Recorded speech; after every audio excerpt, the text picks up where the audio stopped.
Merci beaucoup. D'abord, je souhaite la bienvenue à toute la presse.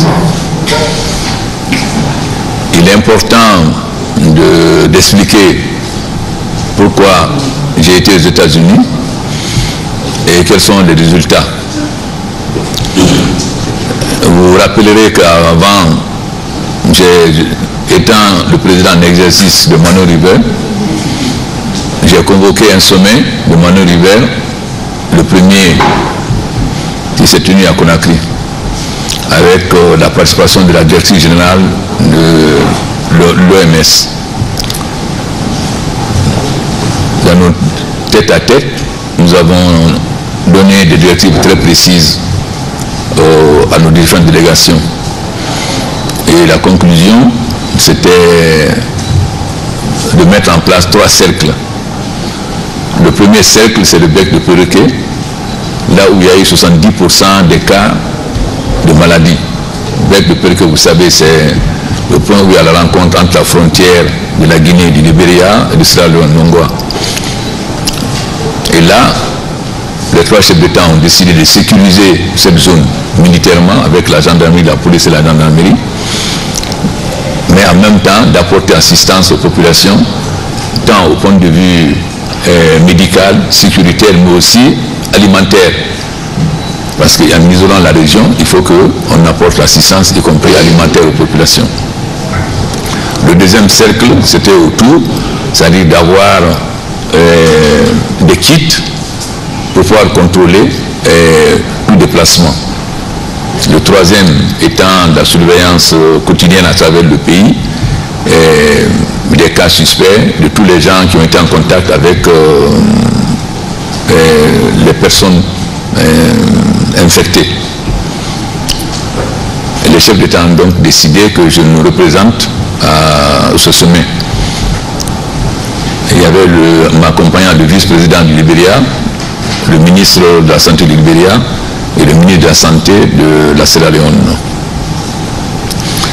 Il était très important parce que la façon, comme nous sommes au mois d'août, il n'y a pas beaucoup d'activités en Europe. Donc comme il n'y a pas beaucoup d'activités en Europe, les radios et les télévisions se centraient sur l'Ebola.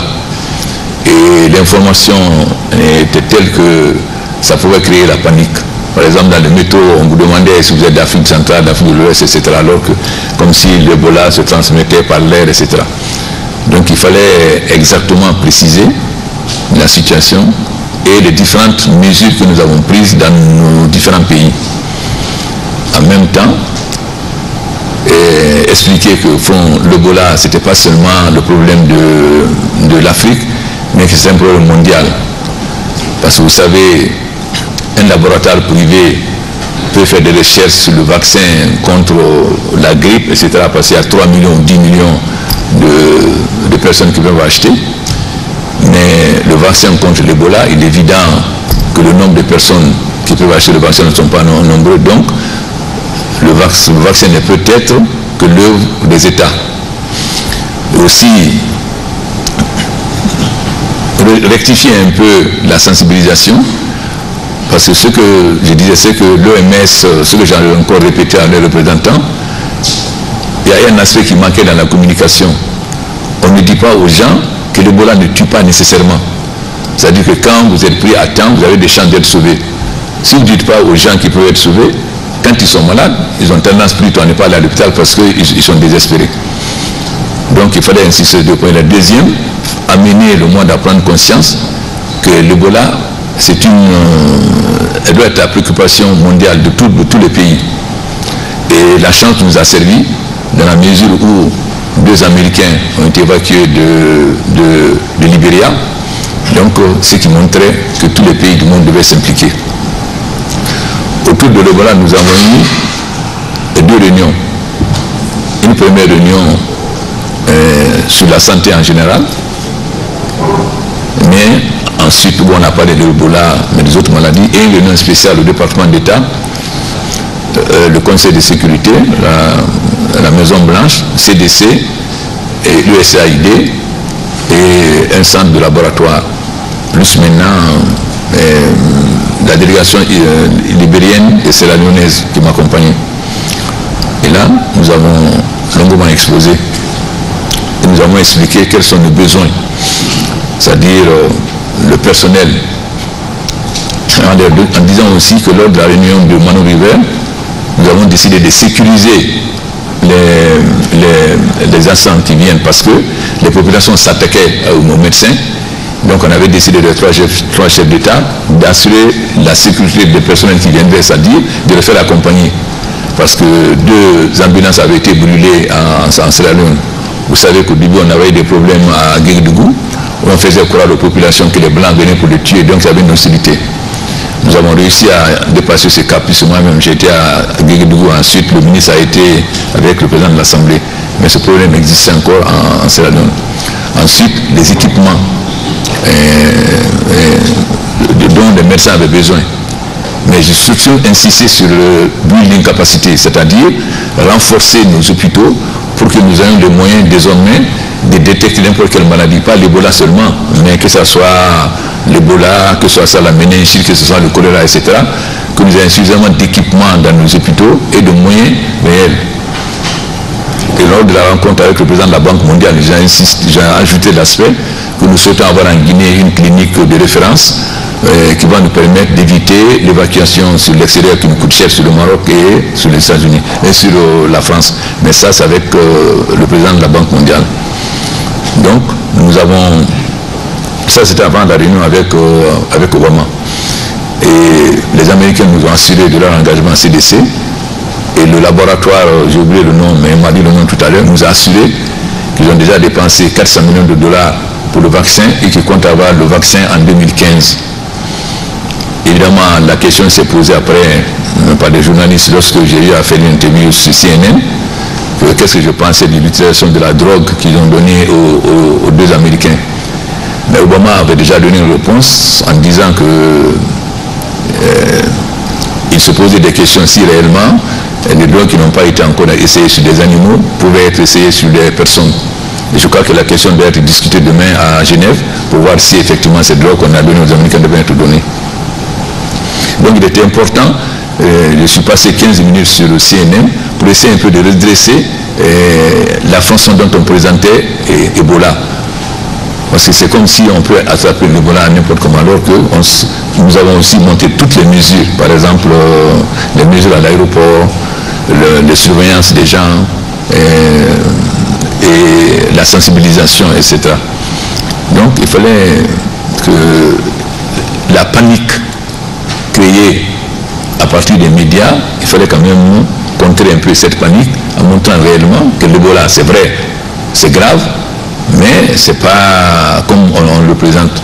Et surtout, montrer que la situation n'est pas hors contrôle. Parce que ce qui a été très grave, c'est que le fait qu'un des ONG a dit que l'Ebola est hors contrôle. Évidemment, quand vous dites hors contrôle, ça panique, ce n'est pas vrai, ce n'est pas hors contrôle.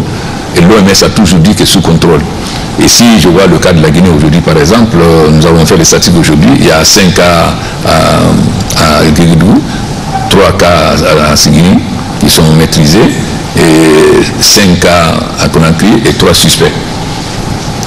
Mais voilà un peu la première raison de mon voyage aux États-Unis. Parce qu'il fallait que quelqu'un d'entre nous sensibilise et amène le monde entier à s'intéresser, parce que nous n'avons pas les moyens, nous, de faire les vaccins, et seuls les États pouvaient le faire. Et aussi que financièrement, qu'on nous accompagne pour renforcer nos capacités hospitalières. Parce que vous savez pourquoi on a eu du temps pour savoir que c'était l'Ebola.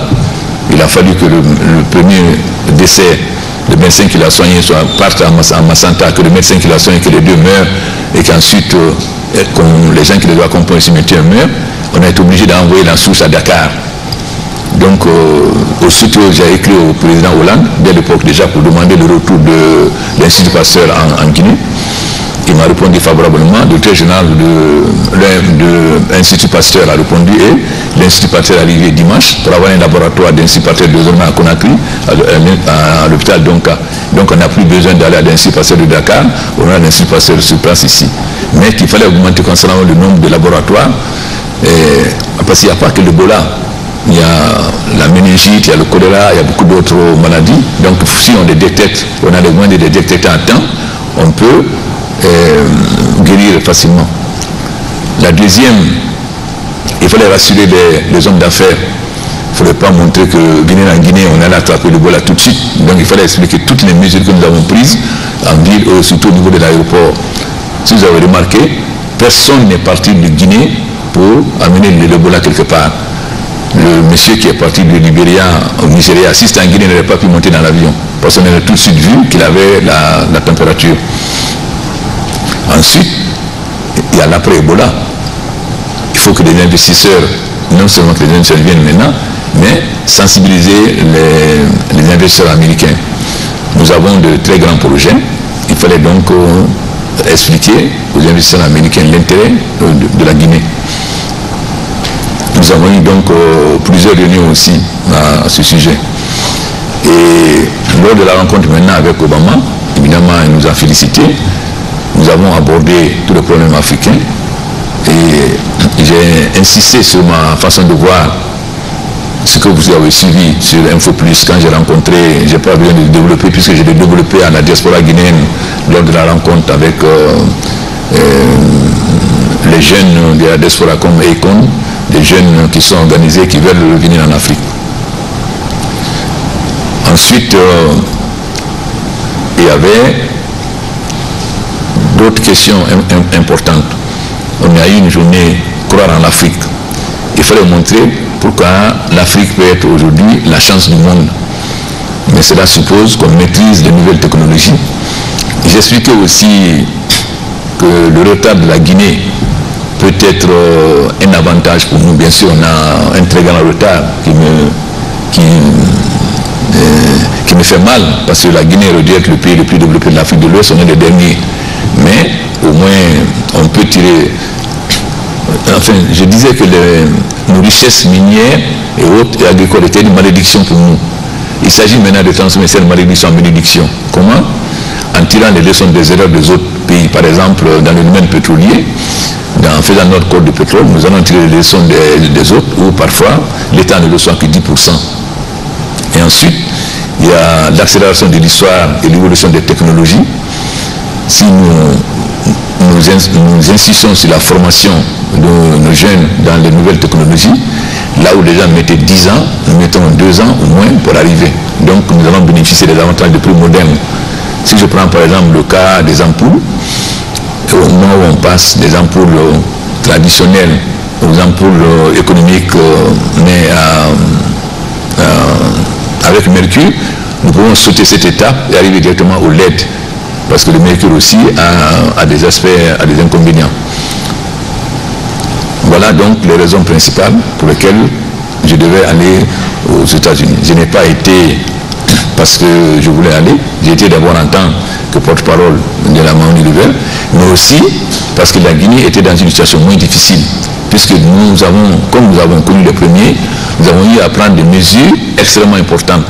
Et nous avons mis notre expérience à la disposition des autres pays. La preuve de l'aviation civile, Sierra Leone est venu s'inspirer de notre expérience ici. Donc il fallait montrer aux gens que la situation est sous contrôle. C'est-à-dire qu'il n'y avait pas de risque de venir en Guinée, qu'il n'y avait pas de risque de recevoir des Guinéens, parce que toutes les mesures sont prises à l'aéroport pour que quelqu'un qui n'a que 37,7 ne puisse pas monter dans l'avion. Nous avons ensuite aussi 2 déjeuners d'affaires. Le premier à la chambre de commerce avec des hommes d'affaires autour de Rio Tinto, où nous avons eu à expliquer le cadre d'investissement et la politique minière que nous avons amenée. Et la deuxième rencontre, c'était avec Alcoa, le deuxième déjeuner avec aussi d'autres hommes d'affaires. Ce qui est très important, c'est la politique minière de la Guinée. J'ai eu donc à remercier le président Obama pour l'accompagnement que les États-Unis ont fait avec l'Angleterre et la Suisse, parce que la Guinée est un petit pays qui n'a pas de moyens. Nous avons affaire à des gens qui ont beaucoup d'argent, qui peuvent payer les plus grands cabinets d'avocats, les plus grandes banques d'affaires, maîtriser les plus grandes sociétés de communication, corrompre les hommes politiques, etc. Donc sans l'accompagnement des Américains, sans l'accompagnement de la Suisse, nous n'aurons jamais pu faire face à ces sociétés et arriver à récupérer Simandou 1 et 2. Donc voilà un peu les raisons et les résultats de ce voyage. Les résultats ont été extrêmement positifs. D'abord, la Banque mondiale s'est engagée tout de suite à mettre 200 millions de dollars. Et lorsque j'ai rencontré le président, nous avons discuté de la répartition des 200 millions. J'ai dit que le point le plus important, il peut 50 millions pour l'accompagnement des instants techniques et de tout le reste, mais j'ai insisté que l'essentiel soit consacré au building capacity.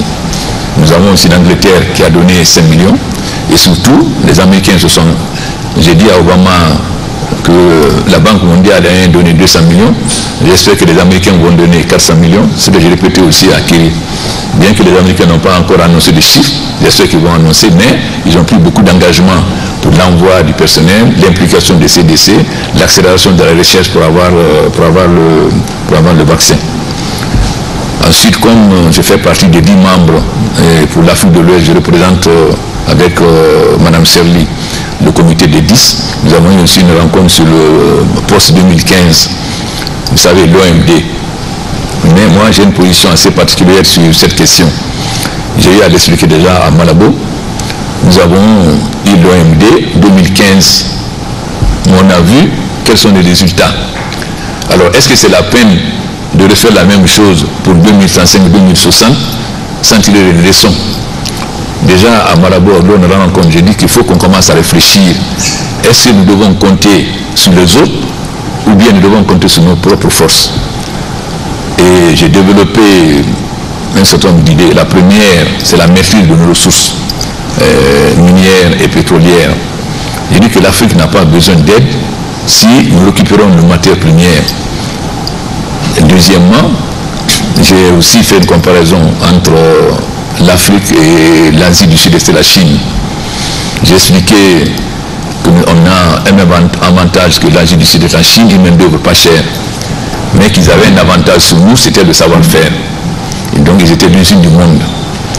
Mais aujourd'hui, l'exportation ne peut plus suffire pour maintenir leur taux de croissance. Donc ils sont obligés de compter sur le marché intérieur. Ça veut dire qu'ils sont obligés d'augmenter les salaires et le coût de la vie pour que la consommation intérieure se supplée ou en tout cas devienne importante par rapport au commerce extérieur. Et que l'Afrique commence à avoir maintenant le savoir-faire. Et donc, je l'avais déjà dit à Bruxelles qu'il est de l'intérêt des Européens de délocaliser en Afrique les sociétés qui emploient le plus de main-d'œuvre. Cela aura 3 avantages. D'abord, nous allons fournir les produits à l'Europe, produits manufacturés à un moindre coût parce que nous sommes à côté. Deuxièmement, en développant, nous allons créer un marché pour l'Europe et aussi l'Afrique va se développer. Et enfin, le dernier élément, on n'aura plus nos jeunes qui vont aller mourir dans les mers Atlantiques ou Méditerranée. Et vous avez suivi Carlos Lopez quand il est venu ici. L'argent qui rentre par l'aide et ce qui sort est 10 ou 100 fois supérieur à l'aide que nous recevons. Voilà donc les raisons de mon voyage et les résultats. Donc je pense que sur le plan des résultats au niveau de l'Ebola, je suis très satisfait parce qu'il y a un engagement très concret et surtout l'OMS a repris après pour dire que c'est une urgence mondiale et que tout le monde entier devait s'impliquer et ne pas seulement considérer comme une affaire africaine. Deuxièmement, il fallait donner une meilleure explication pour casser cette campagne de panique, pour penser que c'est une maladie qui va s'étendre qu'on ne peut pas contrôler. Ensuite, il fallait rassurer les hommes d'affaires pour qu'ils continuent à venir investir et surtout préparer les investissements après l'Ebola. Et aussi montrer l'importance de la politique minière guinéenne. Obama a cité d'ailleurs comme exemple et a demandé aux autres États qu'ils étaient prêts à les accompagner, le G7 était prêt à les accompagner, s'ils étaient prêts à faire la même chose que la Guinée. Donc investir dans la santé en général, pas seulement pour l'Ebola, donc renforcer nos capacités de nos hôpitaux, faire de l'Ebola une préoccupation mondiale afin qu'on arrive à un vaccin très rapidement, rassurer l'opinion internationale par les mesures concrètes que nous avons prises et rassurer les investisseurs et montrer l'attractivité de la Guinée. Il est important que le projet Simandou ne soit pas seulement, ça soit un projet mondial, c'est-à-dire que nous avons des sociétés françaises, européennes, asiatiques et américaines. C'est ainsi que General Electric est prêt à participer au projet Simandou en fournissant les locomotives et les wagons. Vous savez que le General Electric est l'une des meilleures, sinon la meilleure société pour fabriquer les locomotives et les wagons. Nous avons eu ensuite à sensibiliser la diaspora africaine, puisque il y avait une rencontre qui était prévue avec le président Sassou, où nous avons eu à sensibiliser la diaspora africaine, parce que nous avons besoin de leur retour, puisque si nous voulons l'accélération de l'histoire, il faut que nos cadres qui sont à l'extérieur, qui ont une maîtrise parfaite de ces nouvelles technologies, s'impliquent dans le développement du pays, soit en travaillant directement, soit en créant des entreprises. Ce qui a été le cas par exemple de quelqu'un comme Econ, qui a mis en place une structure pour électrifier les villages. Il y a aussi beaucoup d'autres jeunes qui ont des idées pour créer des entreprises, donc les encourager en leur montrant tous les avantages qu'ils ont à venir, et surtout les jeunes Guinéens. J'ai cité que la Guinée peut être comme les États-Unis au début du 19e siècle, ce que les Américains ont appelé le melting pot, c'est-à-dire les Allemands, les gens venaient d'Allemagne, d'Angleterre, etc. C'était des gens qui étaient déjà formés. Donc les États-Unis n'ont pas eu à assurer leur formation. C'est des cadres qui venaient directement dans le marché, sur le marché, parce qu'ils étaient déjà formés. Donc j'ai dit que nous avons des cadres dans les différents pays, que ce soit en Europe, au Canada, aux États-Unis. Ces cadres travaillent dans ces pays. Quand vous travaillez en Allemagne, vous êtes obligé de travailler comme un fonctionnaire allemand, sinon évidemment vous mettez dehors. Donc j'ai dit que si ces cadres viennent en Guinée, c'est comme si on recevait des centres techniques du Canada, des États-Unis, etc. Donc c'est un peu ce qui a permis aux Américains de se développer par l'apport des Irlandais, des Allemands et autres. Donc nous, nos cadres qui viennent aussi, ça va être un peu ce qu'a été le melting pot américain. Voilà donc les raisons principales et les résultats obtenus pendant ce séjour aux États-Unis. Et comme il est très important que la presse soit informée et que nous ayons un débat pour comprendre exactement pourquoi j'ai été, qu'est-ce que j'ai développé là-bas et quels sont les résultats. Donc c'est pourquoi j'ai tenu à faire cette conférence de presse et à vous exposer exactement ce qui s'est passé. Évidemment, les différents ministres ont eu aussi des réunions avec beaucoup de comités, mais je pense que les ministres auront à s'expliquer là-dessus. Et aujourd'hui, la Guinée a une très bonne image aux États-Unis. Les hommes d'affaires sont intéressés, parce qu'il ne faut pas qu'on pense que la Guinée est le monopole d'un pays, et aussi que les Américains peuvent investir dans les infrastructures. Si la Chine peut faire des chemins de fer ou bien des barrages, les Américains peuvent le faire aussi. Et avec la Banque mondiale, j'ai insisté sur le projet prioritaire qui est pour nous, qui est le projet de Swapiti. Donc j'ai demandé à la Banque mondiale de faire de Swapiti le projet principal en Guinée. Bien sûr, il y a Simandou. J'ai insisté aussi sur le fait que nous avons des projets enclaves. On a 3 corridors. Le corridor sud, c'est-à-dire Simandou, port en eau profonde à Folkaria. Mais aussi on a le couloir Sangaredi vers Gawal, qui est le couloir chemin de fer pour l'évacuation des minerais. On a le couloir central qui est Kankan jusqu'à Bamako.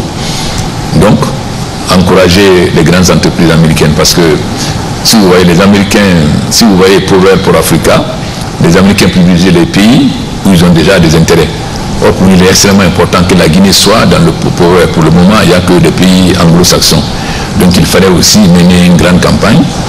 Et avec la Banque mondiale, ils ont reconnu que la Guinée peut fournir l'électricité à l'ensemble de l'Afrique de l'Ouest, dans sa totalité, ou en tout cas, nous avons 6 000 mégawatts de possibilités. Nous avons expliqué aussi à la Banque mondiale qu'on avait discuté des projets enclaves, c'est-à-dire des projets qui se remplacent par leur propre utilisation. Un chemin de fer qui est utilisé par les miniers, le chemin de fer se rembourse par l'utilisation par les miniers, ce qu'ils appellent projet enclave. Je dis qu'il faudrait que la Banque mondiale participe de nouveau à ce projet, parce qu'à l'époque, nous avons discuté que même s'ils mettent seulement 100 millions de dollars, le fait seulement qu'ils mettent 100 millions de dollars, ça va encourager beaucoup d'autres investisseurs à venir. Voilà donc un peu, pour ne pas être trop long, vous permettre de poser des questions, ce qui a été les raisons de mon voyage. les explications que je vais donner, les assurances obtenues en ce qui concerne l'Ebola, mais aussi surtout le développement économique de la Guinée. Je vous remercie. Président, l'opportunité de votre voyage aux États-Unis a fait l'objet de beaucoup, notamment dans la presse. Vous en faites, vous y êtes allé, vous avez eu des rencontres, vous avez même fait l'objet d'un clin d'œil encourageant de la part du président Obama. Monsieur le Président, si nous devons parler à nos auditeurs, ceux-ci de la radio, ils ne comprennent pas très bien. À quoi peut-on s'attendre dans les prochains jours? Qu'est-ce que vous avez obtenu concrètement? La seconde question, Monsieur le Président, la Guinée étant considérée comme le foyer de l'Ebola, malgré tout cela, on n'a pas fermé l'école ici, on n'a pas fermé les frontières, mais avant-hier, nous avons appris par la voie des médias que les frontières étaient fermées avec 2 pays voisins. À peine que vous êtes rentré, je crois que ça a été rectifié. Qu'est-ce qui s'est passé? Et est-ce que vous ne pensez pas que c'était une bonne manière aussi, puisque vous avez parlé dans votre intervention des mesures sanitaires? Donc, est-ce que vous ne pensez pas qu'il serait mieux d'avoir une certaine réserve, puisque les autres pays en font autant aujourd'hui? La dernière question, Monsieur le Président, vous avez consacré, enfin, vous avez dédié votre mandat aux jeunes et aux femmes. Avant votre départ, vous avez décrété un deuil de 7 jours que vous avez observé après le drame de Robani. Aujourd'hui, la problématique des lieux de loisirs et leurs problèmes sécuritaires se posent.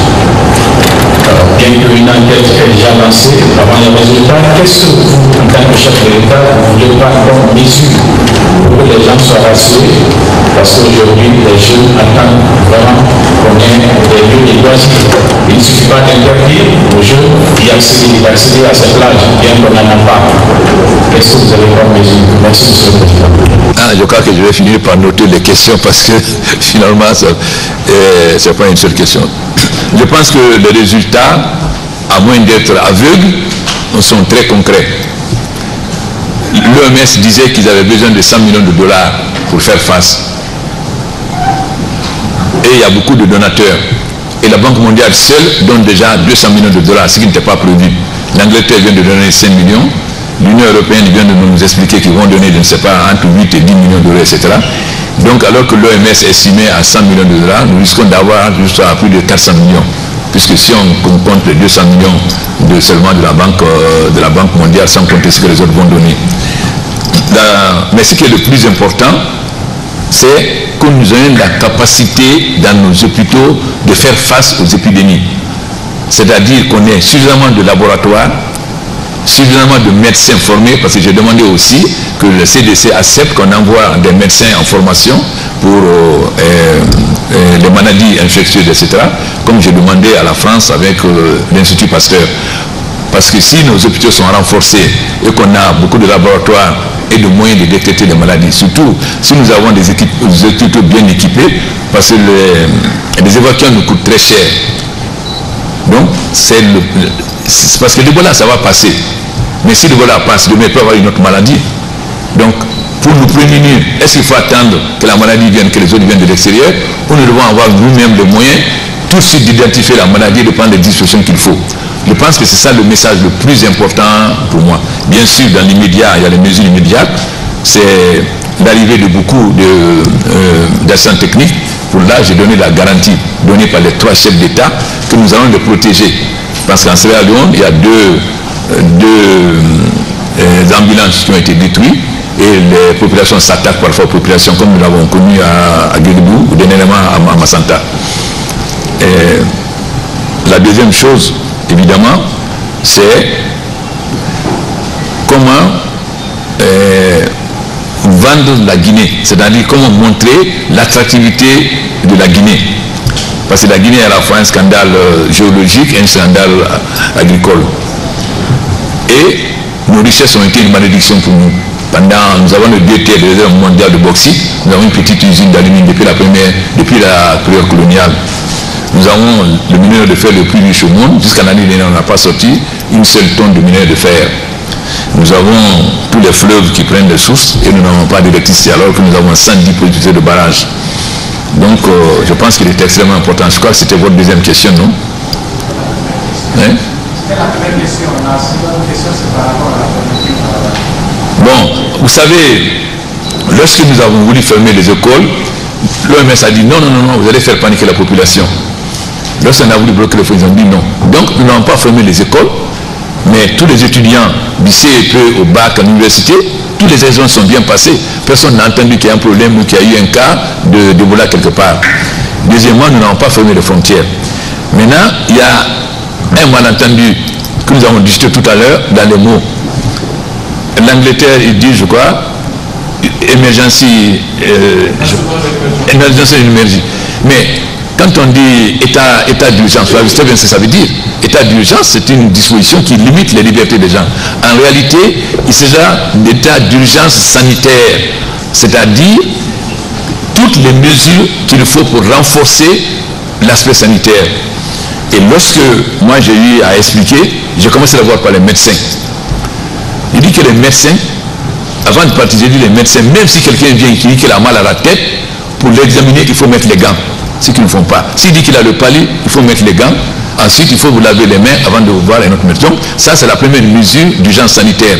Que systématiquement, les médecins, tout le corps médical, que ce soit les médecins, les infirmiers, les sages-femmes, prennent systématiquement l'habitude, tant qu'on n'a pas fini complètement l'Ebola dans les 3 pays, d'avoir systématiquement les gants et ensuite de se laver les mains avant d'aller avec un autre malade. Vous savez qu'ils ne le font pas toujours. La preuve, le dernier cas que nous avons eu, celui qui est venu de Sierra Leone, les médecins n'ont pas pris ces précautions.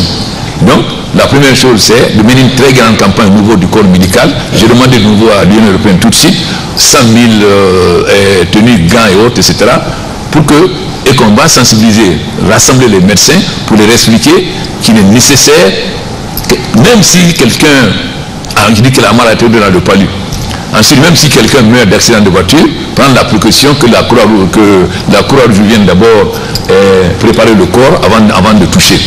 Ensuite, renforcer la sensibilisation, expliquer aux gens de se laver les mains, de prendre un certain nombre de mesures hygiéniques, que dès qu'ils se sentent un peu de fièvre, d'aller tout de suite à l'hôpital, etc. Donc, il ne s'agit pas de fermer les frontières, il ne s'agit pas de faire l'état d'urgence. L'état d'urgence a une connotation militaire et ça n'a aucun intérêt. Nous n'avons pas fermé les écoles, on n'a pas eu d'incident, tous les éléments sont bien passés. Maintenant, évidemment, chaque État est libre de prendre les mesures qu'il veut. Mais l'OMS a toujours déconseillé de fermer les écoles et même, ils ont déconseillé que les États limitent les voyages. Ils l'ont encore répété dans leur dernière chose. Donc nous, on n'a pas à prendre l'état d'urgence, mais c'est l'état d'urgence médicale. Nous avons 17 points de frontières. Nous avons exigé qu'il y ait des kits dans tous ces points de frontières. Nous avons exigé qu'il y ait des kits à tous les débarcadères. C'est-à-dire que si quelqu'un vient, il faut d'abord qu'on ait les moyens médicaux pour prendre sa température. S'il n'a rien, on les laisse passer. S'il a une fièvre, il faut tout de suite l'isoler. Donc c'est ça qui est le plus important. Donc il ne s'agit pas de faire l'état d'urgence, mais l'état d'urgence sanitaire. C'est-à-dire toutes les mesures qu'il faut à l'aéroport, et ensuite, c'est le 17, hein, le fait que, c'est 17 ou 17, c'est le fait que le 17 fonctionne 24 heures sur 24. Parce qu'à partir de 18 heures, pour des raisons de sécurité à eux, Médecins sans frontières ne sort plus, l'OMS à partir de 20 heures. Donc il faut qu'on ait des équipes qui prennent la relève à partir de 18 heures, c'est-à-dire qu'à n'importe quelle heure où on appelle, qu'il y ait des équipes prêtes à intervenir tout de suite. Voilà concrètement les mesures qu'il faut prendre, que moi j'appelle urgence, état d'urgence sanitaire. Le troisième, vous savez qu'après Lambani, vous avez pris un décret pour interdire les manifestations. Ce n'est pas des plages. Si vous allez, ce n'est pas une plage, c'est un endroit où il y a le sable blanc, où on se lave, où on se baigne, là-bas, ce n'est pas une plage. Donc j'avais pris déjà des dispositions pour interdire. Mais il est évident que la jeunesse a besoin de jouer, de s'amuser. Donc nous avons décidé de développer les maisons de jeunes, mais aussi d'avoir des terrains de sport. Par exemple, le terrain qui avait été aménagé par les Cubains, qui se trouve à équiper, j'ai dit au gouvernement dès le départ qu'on va faire de là-bas un deuxième 2 octobre, c'est-à-dire ce qui est exactement au 2 octobre au palais du Peuple, pour que les gens qui sont de l'autre côté ne soient pas obligés d'amener les enfants jusqu'au palais du Peuple, mais qu'ils aient un deuxième 2 octobre là-bas. Ensuite, qu'il y ait d'autres centres d'animation et aussi qu'on développe des terrains de football, mais qu'il y ait aussi des lieux d'animation. Mais il est évident qu'on doit avoir des règles. Lorsque un lieu d'animation ne peut contenir que 1000 personnes, vous ne pouvez pas vendre 3000 billets. Bon, qu'est-ce qui s'est passé à Rubani? 2 concerts, et je ne sais pas qui a utilisé. Pendant qu'un concert finissait, au moment où les gens voulaient sortir, les autres voulaient rentrer. Et c'est là où il y a eu. Et à 18h, Baldé a téléphoné, alerté, Baldé a téléphoné au directeur, au chef de quartier. Il dit, ah, on me dit que ça ne va pas à Rubani. Il dit, non, il n'y a aucun problème. À 19h, il a téléphoné, il a dit non, il n'y a aucun problème. À 20h, il a téléphoné encore, il a dit aucun problème. La deuxième chose, c'est qu'ils ont pris les sociétés de gardiennage. Quelles sociétés de gardiennage font? Tu viens, on dit qu'il n'y a plus de place, tu donnes l'argent, tu n'as pas de billets, tu passes. Donc, c'est pourquoi j'ai pris des dispositions d'abord pour sanctionner en attendant, c'est-à-dire l'organe qui est chargé d'autoriser les spectacles, en attendant de savoir quelles sont les autres responsabilités. Ensuite, de détruire toutes les installations là-bas et de mettre la gendarmerie. Maintenant, nous-mêmes, nous allons aménager ces bords de mer qui ne sont pas des plages encore. Il y a des plages. Et si vous allez à Bellevue, il y a des plages. Mais là-bas, ce n'est pas des plages. Mais nous allons les aménager de telle sorte que les gens puissent venir, pas pour organiser des spectacles, mais que vous puissiez venir prendre un café, etc., en interdisant la vente de l'alcool. Mais surtout, il faut avoir suffisamment de maisons de jeunes et les lieux de jeu. Maintenant, il y a des salles qui doivent être réservées pour les grands spectacles. Et on ne doit pas permettre que si un artiste qui peut amener 3000 personnes, s'il doit jouer 4000 personnes, il faut qu'il y ait des lieux qui soient uniquement réservés pour ça. C'est-à-dire soit le stade du 28 septembre ou autre, c'est-à-dire on ne peut pas accepter que quand on sait que Alpha Blondy vient, ou je ne sais pas, où ici, Takana, bon, on sait qu'il va avoir 3000 jeunes, vous ne pouvez pas lui permettre d'organiser, je ne sais pas, dans une salle ici. Peut-être ça peut être le stade de Bonfils le 28 septembre. Donc il y a des règles précises. Et ensuite, là, j'ai décidé de renforcer la brigade urbaine et environnementale. Nous avons mis une brigade parce qu'il est interdit de faire le remblai du bord de mer. Le bord de mer, ça appartient à l'État. Vous avez des citoyens qui se permettent de remblayer pour construire. Donc nous allons renforcer la brigade, lui donner des moyens, qui va systématiquement circuler tous les jours à travers toutes les plages et la ville. Et nous allons réserver tous les terrains nus. Nous n'allons plus permettre qu'on construise sur des terrains nus. Vous avez des terrains nus qui appartiennent à l'État et les gens viennent les occuper. Même si occupés, on va détruire. Parce que comment voulez-vous, même si on a des maisons de jeunes, les maisons de jeunes c'est bien pour beaucoup, mais les jeunes ne peuvent pas jouer au football. Maisons de jeunes, la conséquence, ils jouent dans les rues. Donc, il faut qu'on trouve l'espace d'attraction pour les jeunes. Et c'est à ça que l'État va s'atteler. Nous avons déjà inauguré des maisons de jeunes rapidement la dernière fois. Nous allons accélérer la construction des maisons de jeunes dans les autres quartiers, finir le stade de Yimbaya et avoir d'autres stades aussi, et aménager d'autres stades. Et aussi nous aurons le Blue Zone, puisque nous allons avoir 6 Blue Zones. Et vous savez que le Blue Zone, il y a non seulement les lieux de jeu, mais il y a aussi de variété. Il va y avoir le Hi-Fi, il va y avoir les ordinateurs et même les start-up, puisque le Bolloré va être accompagné par beaucoup de sociétés. Donc vous pouvez, à partir de communication avec ces sociétés, ils peuvent vous aider à créer votre propre entreprise. Donc la jeunesse, ici pas seulement qu'elle aille à l'école, elle doit maîtriser le savoir, mais il faut que la jeunesse aussi puisse s'égayer. Voilà donc de toutes les mesures que nous allons prendre. Et dès maintenant, nous allons commencer à aménager donc Imbaya là-bas pour avoir un deuxième 2 octobre pour les mères de famille et les enfants, et ensuite aussi d'autres types de spectacles. Sans compter qu'à Conakry, il n'y a pas d'espace vert. Bon, il faut aussi qu'il y ait des jardins où les gens peuvent se promener. Parce qu'il n'y a pas que le 2 octobre, il y a pas le 2 octobre, c'est pour revenir dans la famille. Mais il faut qu'il y ait des endroits où les gens peuvent aller se promener, etc. Voilà donc les mesures concrètes que nous allons prendre, que nous avons commencé, mais que nous allons continuer de façon renforcée. Et désormais, les plages là, enfin, pas les plages, les bords de mer, là, quand nous allons les aménager, les forces de l'ordre. Parce que quand vous voyez le passage, c'est tellement étroit, nous avons aussi tous les gens qui ont débordé sur la mer, nous allons casser les murs. Tous les gens qui ont profité pour déborder et occuper l'espace public qui est la mer, on va casser. C'est-à-dire limiter leur maison là où ça devait être limité. Tout ce qu'ils ont fait comme occupation, parce qu'ils ont allongé les murs, aussi on les a prévenus.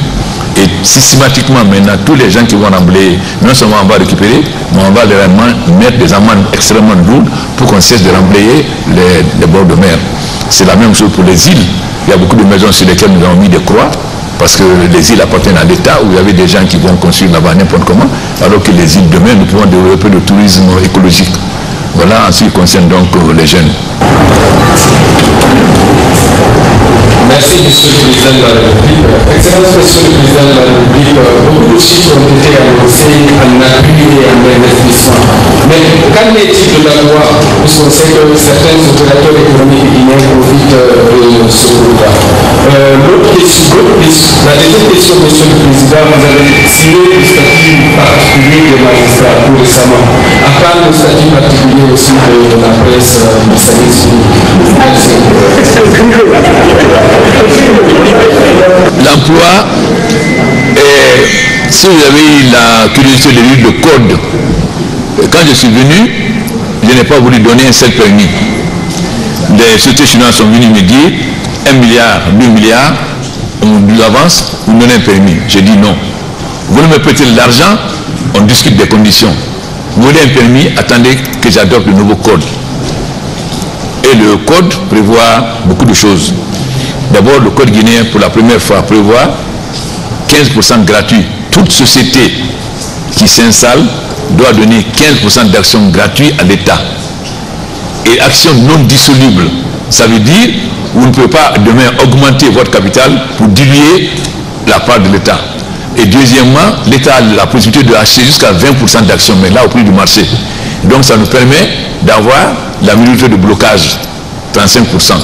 Vous savez, lorsque la France a voulu privatiser le temps de Chirac avec Balladur, Balladur a imposé quelque chose qui est contraire au libéralisme.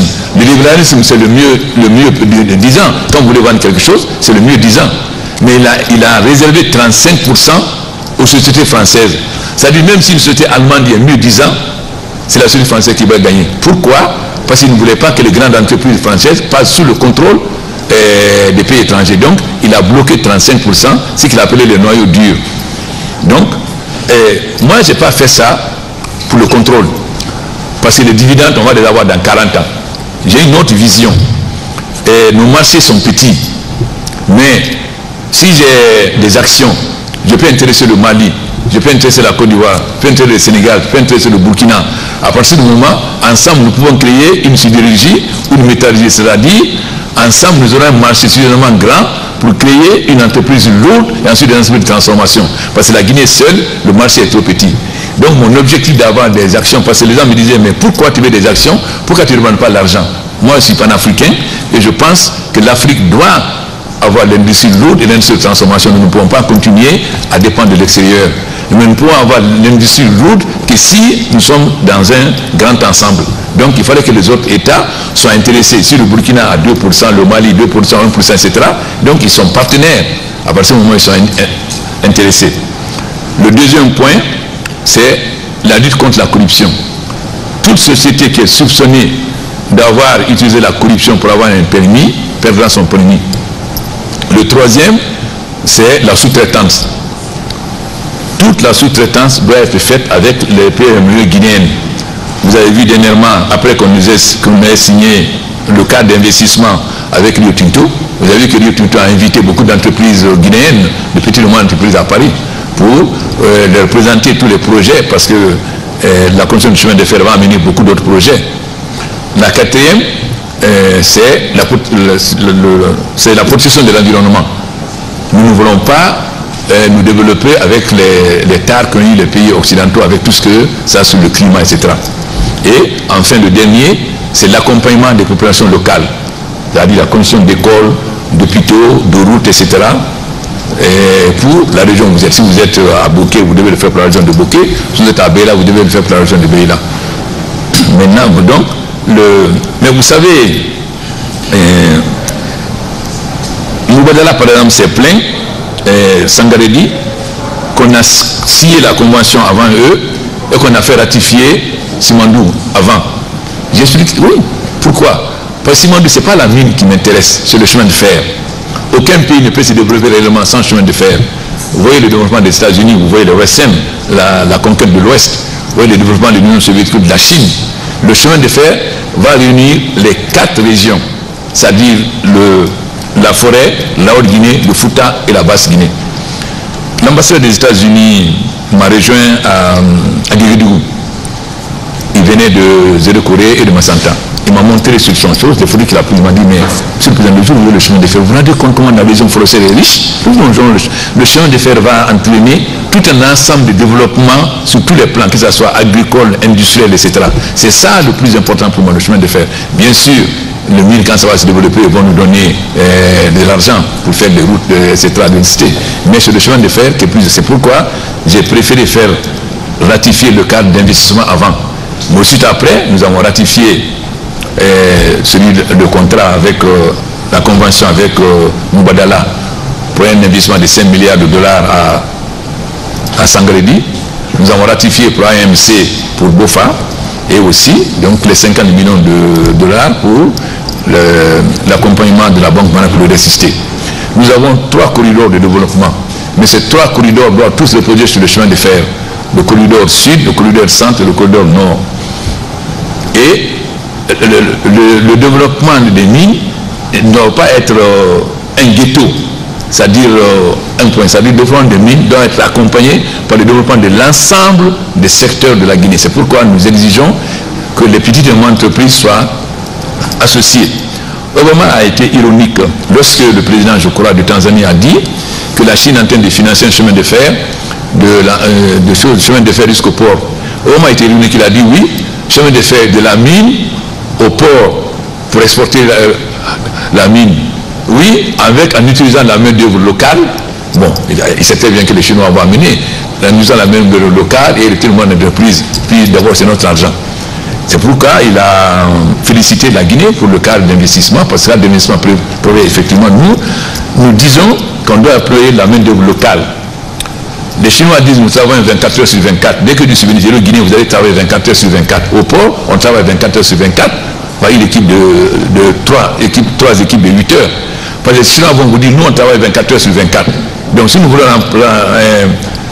respecter le délai, il faut qu'on travaille 24 heures sur 24. Mais si les Chinois peuvent travailler 24 heures sur 24, pourquoi les Guinéens ne peuvent pas? Donc en saison sèche, nous travaillons 24 heures sur 24. Donc ils n'ont pas d'argument pour nous dire on doit importer la main-d'œuvre parce que votre main-d'œuvre ne remplit pas les conditions. Allez à Kaleta, vous verrez qu'il y a combien de Chinois par rapport aux employés guinéens. Pour qu'il y ait des investissements dans un pays, il y a 2 conditions, la sécurité et la justice.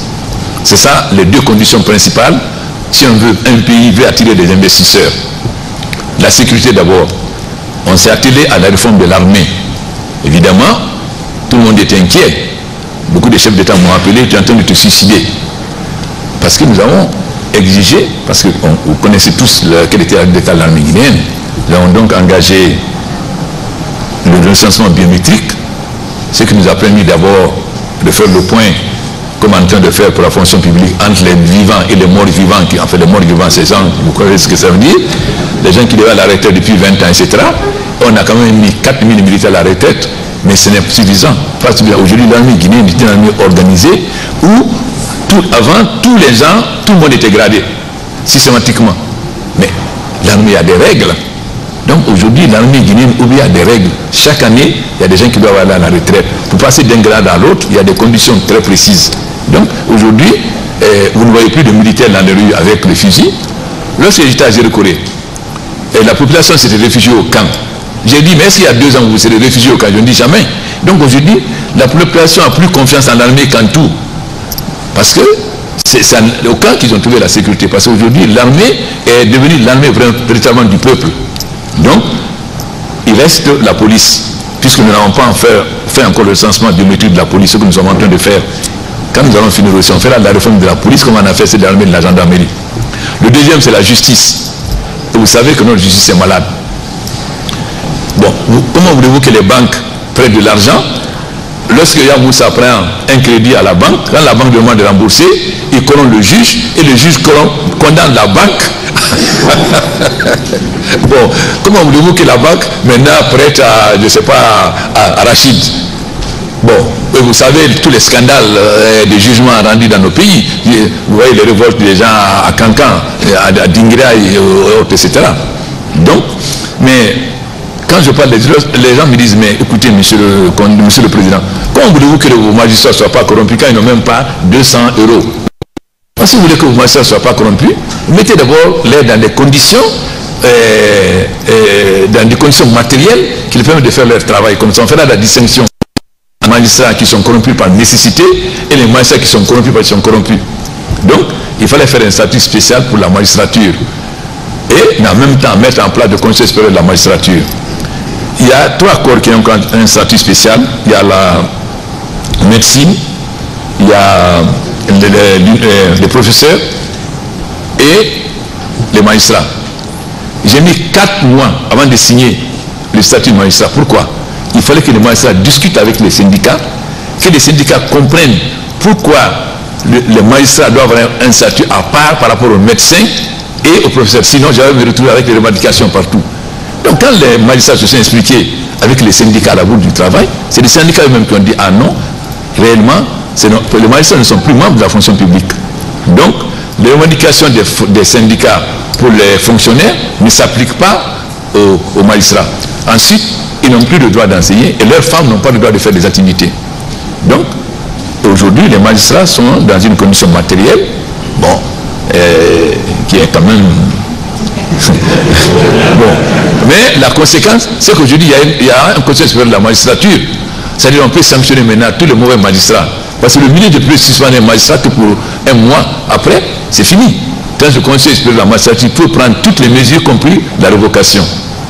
Maintenant, je ne vois pas dans quel pays il y a un statut spécial de journaliste. Les journalistes, c'est un 4e pouvoir. Bon, les journalistes de l'État, c'est des fonctionnaires, il y a les journalistes privés. Je ne vois pas pourquoi on va faire un statut. Il y a le statut des journalistes, c'est-à-dire il y a des règles, des déontologies auxquelles ils doivent obéir, etc. Bon, je ne vois pas, je ne connais pas un seul pays au monde où il y a les journalistes sont comme des magistrats ou des professeurs. Ces métiers-là, au fond, professeur, médecine, c'est des sacerdoces. Quelqu'un qui veut être riche, il ne devient pas professeur. Quelqu'un qui veut être riche, il ne devient pas médecin. Parce qu'on ne devient pas riche quand on est professeur ou médecin. Quand on veut être riche, on cherche un autre métier. Donc, cette question-là, franchement, c'est une question qui est malvenue.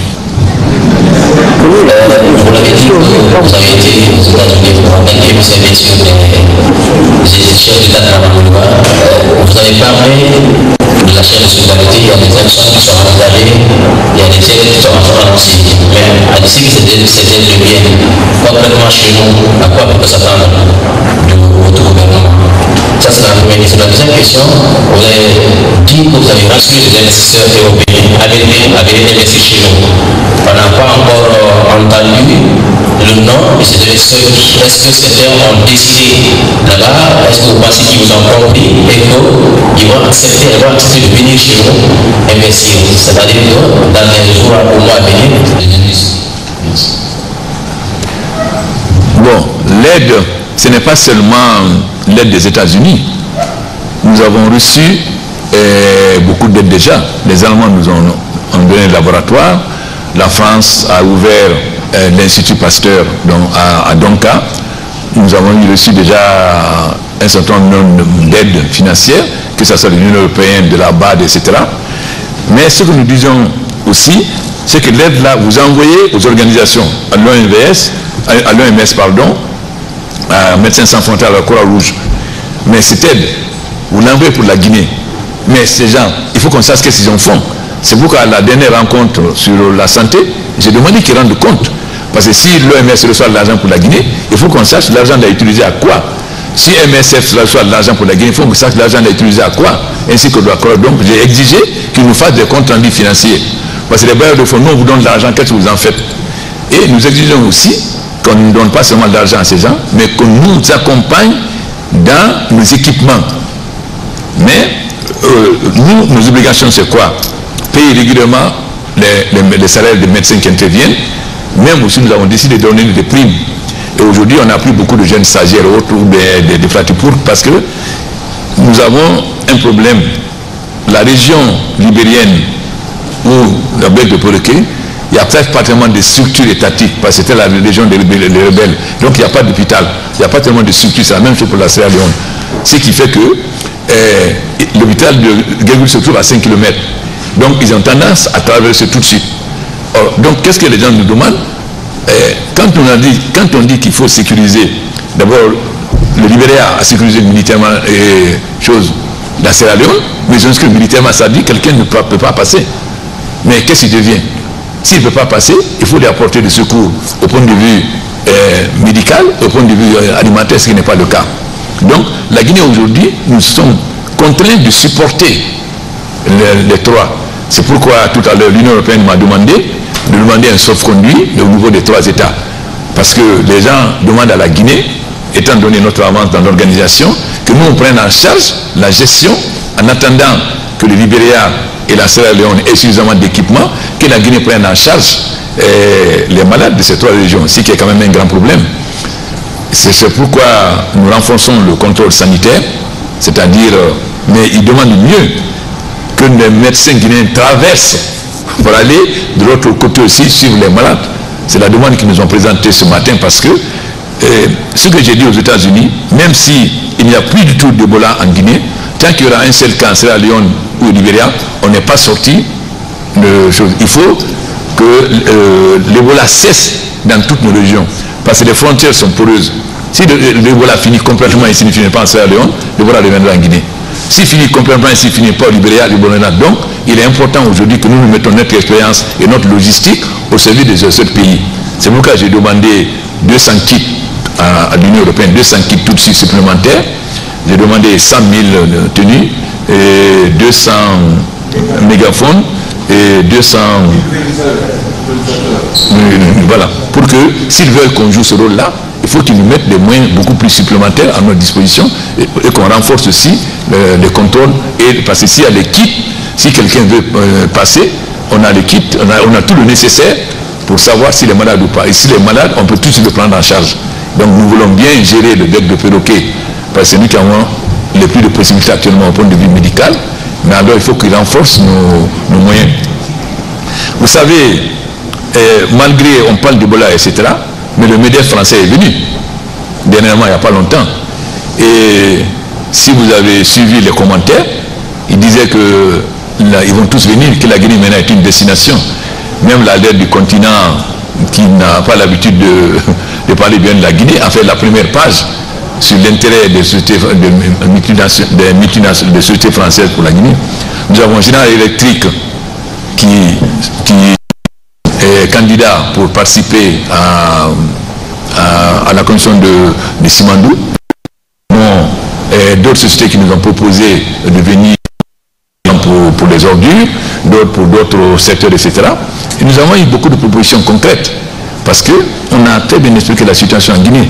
Si on vous met la cassette des interventions des deux déjeuners, vous verrez l'intérêt suscité. Surtout que les gens, ils sont rassurés par les mesures qui sont prises à l'aéroport. Dernièrement, Air France nous a demandé, ils ont voulu fermer le vol en Sierra Leone. Ils nous ont demandé que nous acceptions que les passagers de Sierra Leone puissent prendre l'avion à Conakry. Quand on m'a posé la question, je nous ai dit oui, mais il y a des garanties, c'est-à-dire il faut qu'on accepte qu'à la frontière, on prenne les températures des gens, puisqu'à l'aéroport, il n'y a pas de problème. Donc, en ce moment, nous sommes d'accord parce qu'on est solidaires. Donc, si Air France a continué ses vols à Conakry sans rien, c'est que, et que tous les autres vols, j'ai vu par exemple, j'ai donné des statistiques tout à l'heure à l'Union européenne, ou enfin aux diplomates, sur plus de 22 000 passagers en juin, il y a eu 16 refoulés. Et en juillet, il y a eu 31.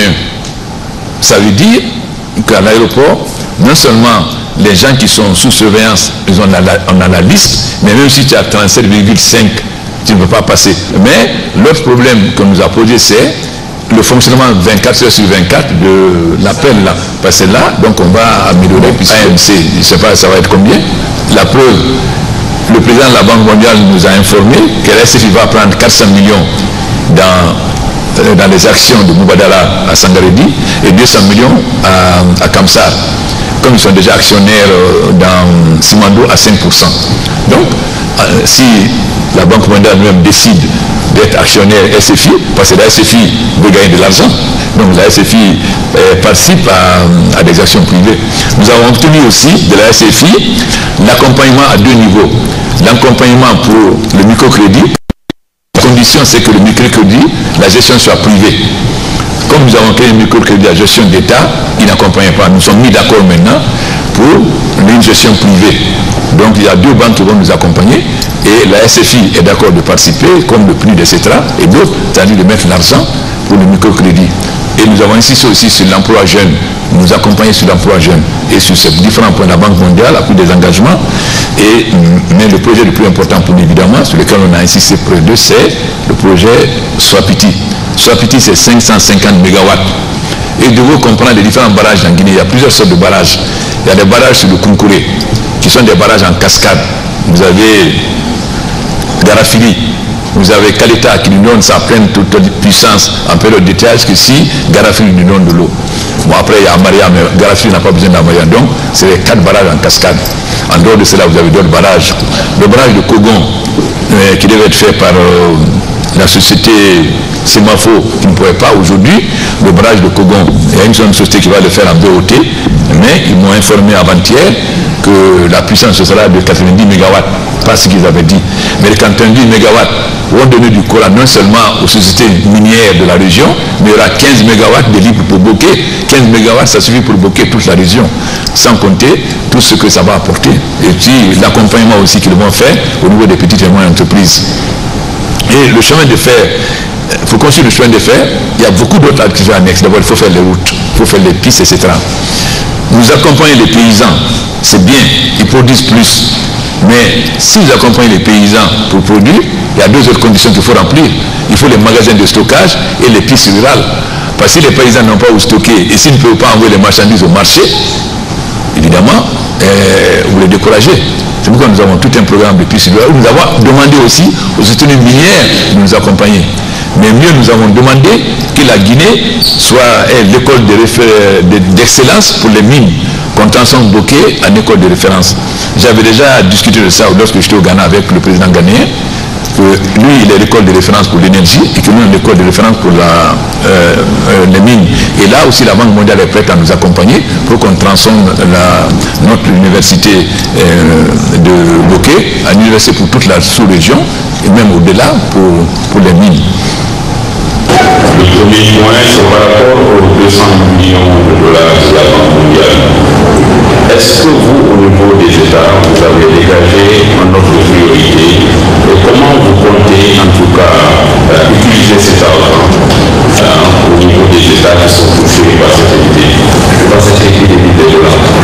Le second point est lié a été bien abordé au sommet d'Afrique. C'est par rapport à la stabilité dans nos États. Et quand on parle de stabilité, on parle aussi du respect des constitutions, n'est-ce pas? Alors vous, en tant que président de la République de Guinée, on a souvent entendu des débats qui sont assez houleux autour de changement de constitution dans tel ou tel pays. Alors vous, quelle est votre position par rapport à cette question de changement de constitution? Bon, vous ne m'avez pas bien écouté. J'ai dit que c'est les 150 millions. Il y a 50 millions qui vont être consacrés au personnel, à tout ce qui concerne le personnel, etc. Et 150 millions, c'est building capacity, c'est-à-dire comment renforcer nos systèmes sanitaires. Je pense que c'est là, évidemment, on verra entre les trois États quels sont en fonction du poids et de chaque État, etc., qu'est-ce qu'on peut faire. Bon, il y a un autre problème, avant de répondre d'abord, que ce qui m'importe moi, que vous n'avez pas abordé, ce sont des ordures. Et avant l'OCI, on a montré que Conakry pouvait être propre. Avant d'arriver du roi, on a montré que Conakry doit être propre. Aujourd'hui, il y a des ordures partout. On a fait une première tentative et j'ai dit au Premier ministre que finalement, je pense que c'était finalement devenu un peu mamaya, soit avec les communes, etc., les gens ramassent, etc. Donc, il faut trouver une autre solution. Je pense que l'administration du territoire, le grand projet et les finances, on doit se rencontrer aujourd'hui parce qu'on a un projet.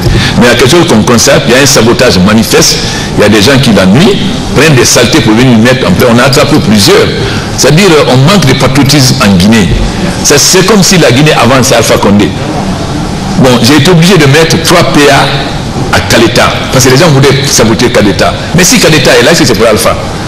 On a cassé les bureaux de AOS pour que la voie 2x2 ne se fasse pas. Mais quand la voie 2x2 se fait, est-ce que c'est pour Alpha? Donc, on vient jeter, on arrête déjà, on paye des enfants pour qu'ils viennent mettre les saletés au milieu de la rue. Et ça, c'est un grand problème aujourd'hui, parce que l'image de Conakry, alors qu'on a montré que Conakry peut être propre, aujourd'hui, ce n'est pas le cas. Mais il ne s'agit pas seulement de ramasser les ordures, parce qu'à un moment donné, le lieu de va être plein. C'est pourquoi nous avons aujourd'hui actuellement 4 sociétés, dont une société présentée par des Guinéens d'ailleurs, pour non seulement le ramassage, mais pour la transformation en énergie et en engrais. La seule condition que EDG achète l'énergie. Moi, vous savez, moi, mon objectif, et je me suis battu pour la démocratie, je me suis battu pour que le peuple profite des richesses. Et j'ai toujours dit que tous les problèmes que nous avons en Afrique, que ce soit le terrorisme, l'ethnocentrisme, etc., c'est dû à une seule chose. Parce que si les populations, on s'occupe des nouveaux milieux des populations, personne ne s'occupe de l'imam qui vient du pays quand l'enfant est malade ou bien pour aller à l'école. Personne ne sait, c'est les peuples, c'est les malinqués, etc. Et très souvent, c'est pour ne pas faire un débat sur la gestion du pays qu'on fait de l'ethnocentrisme des problèmes. Et le débat, conditionnellement, je ne rentre pas dedans, je ne rentre pas dans cette polémique, puisque le débat ne se pose pas en Guinée. Quand ça se posera en Guinée, je donnerai mon point de vue. Mais c'est un débat auquel je ne peux pas participer. Obama a parlé. Il y a des chefs d'État qui ont répondu. Bon, Obama a sa position. Bon, les hommes de la position, il y a des chefs d'État qui ont répondu. Donc moi, je ne participe pas, je m'excuse, mais moi, je ne participe pas à ce débat. Parce qu'en Guinée, je ne sais pas la capacité d'invention que vous avez. Blaise est venu avec un programme très précis, du 17 au 18, départ à 17h. Le programme a été distribué à tout le monde. Et c'était clair et net. J'ai proposé, Blaise, qu'on aille à regarder le port en eau profonde, ce qui a retardé son départ de 2 heures. Et j'apprends sur RFI que Blaise s'est fâché, il devait partir samedi, il a précipité son voyage parce qu'on s'est discuté sur la 10. Après, Barcelone m'appelle pour lui dire, alors tu ne sais pas la nouvelle, on dit que Blaise s'est fâché parce que tu lui as dit de ne pas modifier l'article 37. Mais alors, vous voyez, cette capacité, c'est-à-dire, on peut être opposant, mais aimer le pays. Mais ce qui se fait aujourd'hui, vous savez, moi, je peux mener une politique électoraliste, si c'est mon élection qui m'intéresse. C'est facile. Au lieu de faire 10 km de route en béton bitumé, je fais 5 km. Mais dans 2 ans, la route n'existe plus. Mais je le fais 5 km. Mais c'était facile pour moi quand j'étais venu de négocier avec les autorités minières. CEMEX m'aurait donné 500 millions de dollars à moi si j'avais voulu qu'il continue Simandou 1 et 2. Donc c'était très facile pour moi que je fasse comme d'autres pays. Les Chinois disent on vous donne 1 milliard, bon, vous donnez une mine, bon, vous avez 1 milliard, tout, etc. Mais ce qui m'intéresse moi, qu'est-ce que va être la Guinée dans 40 ans? C'est-à-dire il faut faire des routes qui seront là dans 30 ou 40 ans. Quand on a l'électricité, c'est définitivement. pas l'électricité qui vient, qui disparaît, etc. Bon, donc, ce qui m'intéresse, moi, c'est poser les bases d'un véritable développement de la Guinée. Ce n'est pas une politique... les gens disent, mais non, on ne te comprend pas. Toi, tu as des élections dans 5 ans. Au lieu de t'attacher, tu mènes une politique de 40 ans. J'ai dit oui, mais moi, je ne me suis pas battu pendant 50 ans pour faire le travail. C'est très facile. Planche à billets, etc. Bon, je vous paye, je paye les journalistes 2 millions, vous êtes très contents. Mais pendant ce temps, je fais la planche à billets, le dollar vaut 20 000 francs guinéens, etc. L'inflation, etc. Bon, vous êtes contents, les gens défilent dans les ministères, vous volez 10 millions, vous donnez 100 000, etc. C'est une politique facile, tout le monde va être pour vous. Mais ça ne m'intéresse pas. Ce qui m'intéresse, c'est de poser les bases saines. Mais je vous ai dit que j'ai hérité d'un pays, pas d'un État. Vous avez vu, quand quelqu'un faisait une nuit à Nouveau, pas de nuit. Bon, alors comment voulez-vous que les industriels viennent? Et puis, nous avons signé des contrats pour des routes à 4 couches. Toutes les routes étaient de 2 couches. Aucune route n'a tenu plus de 2 ans. Alors, où est le développement de la Guinée? Et nous allons arriver à un débat sur la réalité de l'économie guinéenne. Et là, les questions, on verra que les questions aiguës sont qu'un prétexte. Le véritable problème, c'est le débat. Pourquoi la Guinée, avec tous ces moyens, la Guinée qui était considérée comme devant être le pays pilote, pour qu'on ait les derniers? Ce n'est pas après une opération du Saint-Esprit. Et quand il n'a aucune responsabilité. Moi, je suis un intellectuel. S'il me fait signer un décret, c'est que je l'ai voulu. Mais c'est que si moi m'envoie un décret, et puis le signe, je ne signerai pas, ça mettra 2 jours. Parce que non seulement je lis moi-même, mais je vais l'envoyer au conseiller juridique que là-bas de m'envoyer. Parce que je ne vais pas signer n'importe quoi. Bon, donc on aura ce débat à faire plus tard. Il faut que moi j'étais opposant, mais j'ai accepté. Je n'ai jamais envoyé mes militants là-bas. Je n'ai jamais cassé quoi, etc. Parce que j'estimais que Alassane a dit une chose, une fois il a dit, j'ai été au Fonds monétaire défendre la Côte d'Ivoire. Je ne défendais pas le Rang-Gbagbo, mais je défendais la Côte d'Ivoire parce que c'est l'intérêt de la Côte d'Ivoire. Mais nous aurons un débat libre maintenant, mais un débat sur des réalités concrètes. Je me suis dit pendant longtemps, de presse. On va faire des débats concrets, mais sur des problèmes concrets, pas sur des problèmes théoriques. Parce que j'ai posé la question aux jeunes de Koza et Mambeto. Il n'y a pas de route. Vous dites qu'il n'y a pas de route. Mais moi, c'est là il y a 3 ans. Pourquoi il n'y a pas eu de route avant? Vous dites qu'il n'y a pas d'école. Mais pourquoi il n'y a pas eu d'école avant? Il n'y a pas de dispensaire. Pourquoi il n'y a pas eu de dispensaire avant? Pourquoi les gens mouraient pour sortir de Conakry? Vous quittez Kindia pour arriver à Koya, vous mettez 30 minutes. De Koya à Conakry, vous mettez 3 heures. Voilà les débats concrets sur lesquels on va arriver. Et là, on va situer. Ensuite, les audits. Moi, je n'ai pas fait des audits. J'ai trouvé des audits. L'institution d'État avait commencé à travailler. Bon, quand il a commencé à interroger, il a dit ça a arrêté. L'institution d'État a repris son travail. Il y a une institution d'État qui a repris son travail. Les gens doivent répondre. Aujourd'hui, moi, je dois lutter contre l'impunité. Parce qu'aujourd'hui, nous arrivons à la fin de 2014, le programme formel avec le Fonds monétaire. Maintenant, le Fonds monétaire, ce programme nous a obligés à faire la macroéconomie. La macroéconomie ne change pas l'assiette de la ménagère. Mais si vous n'avez pas une maison qui a une fondation solide, la maison s'écroule. Mais la fondation se sous-terre, ça ne se voit pas.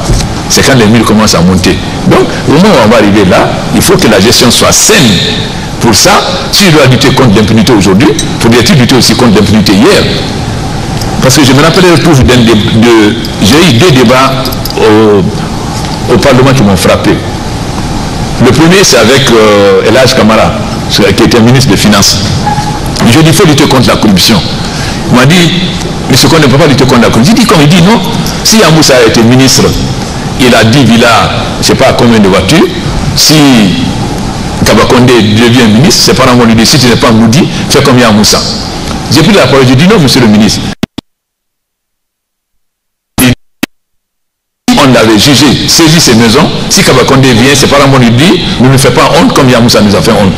Ça, c'est la première réponse. La deuxième, c'est mon frère Madi Kaba, qui était ministre de l'Industrie et du Commerce, qui a dit, l'État n'investira jamais.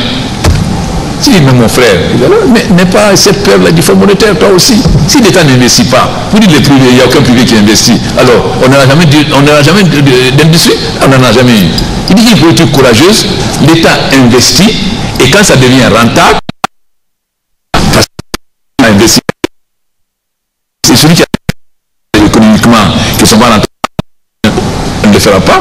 Il y a des investissements rentables, financièrement, investissement rentable financièrement après. La preuve, on aurait pu faire des usines, etc., de quinquennat et tout ça, etc. La France, après la Deuxième Guerre mondiale, a étatisé, a développé toutes les banques et toutes les grandes entreprises. Et après, quand c'est devenu très rentable, Balladur les a privatisés. Donc on s'est enfermé dans, sans compter l'autre nationalisme étroit, le troisième, qui était son pari. Quand je disais en Côte d'Ivoire ou au Sénégal, il dit aussi en dehors, il faut comparer la Guinée à la Guinée. Mais enfin, si je compare Cissé diplomate à Cissé diplomate, où est la comparaison? Je vais comparer ces diplomates à Yamoussa ou Yamoussa pour qu'on voit. Mais voilà un peu le non-sens dans lequel on a été enfermé pendant la Deuxième République. Et qui finalement, ça a été un crime économique contre la Guinée. Parce que toutes les entreprises que cette structure a laissées ont disparu, il n'y a rien à remplacer. Et le FAPA aurait pu permettre à la Guinée d'être autosuffisante aujourd'hui si on avait tiré les leçons des erreurs et amélioré le fonctionnement. Mais comme je dis souvent en Guinée, on jette le bébé avec l'eau sale au lieu de jeter l'eau sale. La colonisation n'a pas fait que de mauvaises choses. Le PDG est venu, impérialisme, allez, on balaye tout ça. Après la Deuxième République, le Fonds monétaire est venu, libéralisme sauvage, bon, tout ce qui est État, on balaye. La conséquence, on n'a plus rien. Regardez la cité du Niger à Farana, ou bien la maison du gouverneur, ou la Casa Parable, ou les maisons de Miam Makeba, etc. D'Alaba, la zone des plus touristiques du monde. C'est la chute de plus sur lui. D'Alaba, on peut développer un tourisme extraordinaire qui n'existe pas dans les autres pays, sauf au Kenya ou en Tanzanie, qui n'existe pas en Afrique de l'Ouest. Mais voilà, même la voile de la mariée, aujourd'hui, si on ne réaménage pas, va disparaître. Voilà, concrètement. Ça, c'est des débats concrets sur lesquels maintenant, on va se mettre non plus des... Moi, j'ai pris des engagements précis. Je lutte pour les pauvres, pour diminuer la pauvreté, surtout des jeunes et des femmes. Je ne mets pas plus des engagements que veulent mettre des ministres malinqués ou des ministres Peul ou des ministres Soussou. Ce n'est pas ça mon engagement.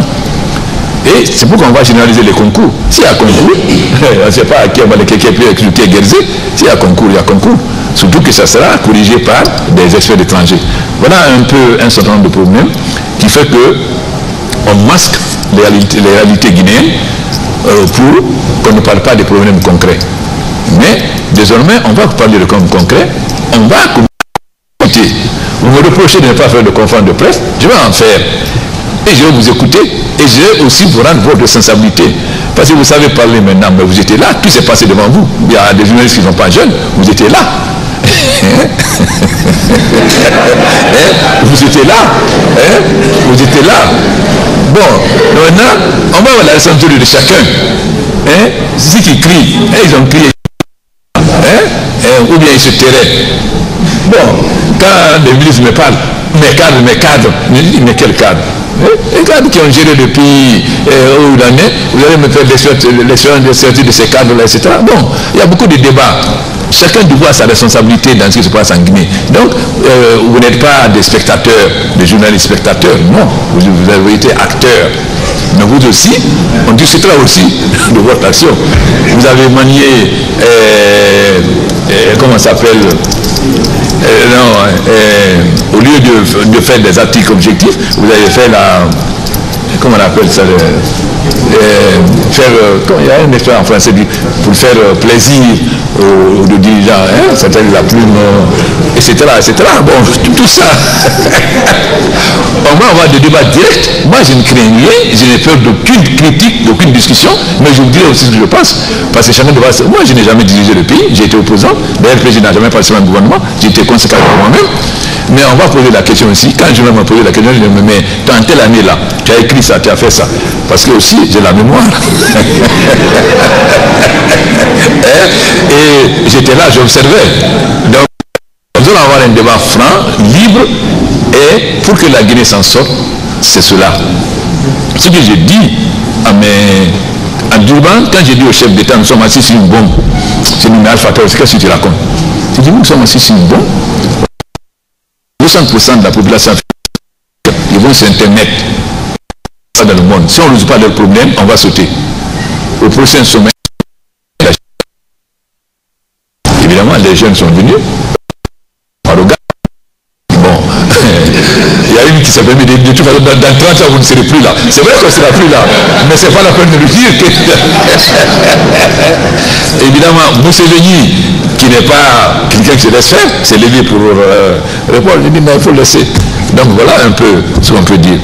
Donc je pense qu'il faut qu'on n'ait plus de débat libre. Moi, je serai prêt au débat libre. Vous me reprochez de ne parler qu'à la presse à l'extérieur, mais c'est parce que quand je suis à l'extérieur, on me pose des questions. Bon, maintenant, nous allons organiser des conférences de presse de temps en temps, pas passer pour avoir de la diarrhée verbale, hein, parce que ce n'est pas mon habitude. Oui. Le président, on va rester dans l'arène politique.